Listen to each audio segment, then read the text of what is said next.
ఉపాధ్యాయులకు శుభవార్త చెప్పింది తెలంగాణ ప్రభుత్వం.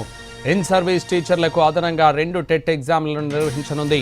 రెగ్యులర్ గా నిర్వహించే 2 టెట్లతో పాటు ఇన్ సర్వీస్ టీచర్ల కోసం మరో 2 టెట్ ఎగ్జామ్లను నిర్వహించనుంది.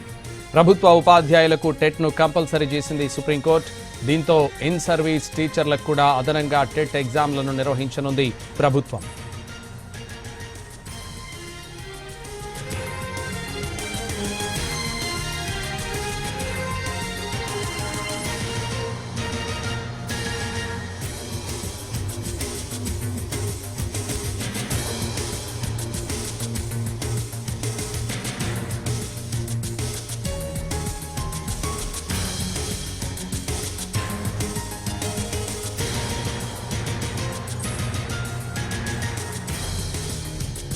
జేఈఈ అడ్వాన్స్ 2026 ఫలితాలలో సౌత్ ఇండియా నంబర్ 1 గా Shri Chaitanya record. All India 4th rank, 9th rank, 10th ర్యాంకుతో పాటు all India open category top 100 లోపు 35, టాప్ 500 లోపు 126, టాప్ 1000 లోపు 200కు పైగా ర్యాంకులు ఒక్క శ్రీ చైతన్య విద్యార్థులవే.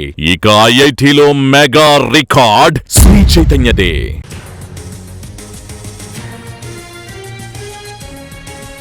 ఉపాధ్యాయులకు శుభవార్త చెప్పింది తెలంగాణ ప్రభుత్వం. ఇన్ సర్వీస్ టీచర్లకు అదనంగా 2 టెట్ ఎగ్జామ్లను నిర్వహించనుంది. రెగ్యులర్గా నిర్వహించే 2 టెట్లతో పాటు ఇన్ సర్వీస్ టీచర్ల కోసం మరో 2 టెట్ ఎగ్జామ్లను నిర్వహించనుంది. ప్రభుత్వ ఉపాధ్యాయులకు టెట్ను కంపల్సరీ చేసింది సుప్రీంకోర్టు. దీంతో ఇన్ సర్వీస్ టీచర్లకు కూడా అదనంగా టెట్ ఎగ్జామ్లను నిర్వహించనుంది ప్రభుత్వం.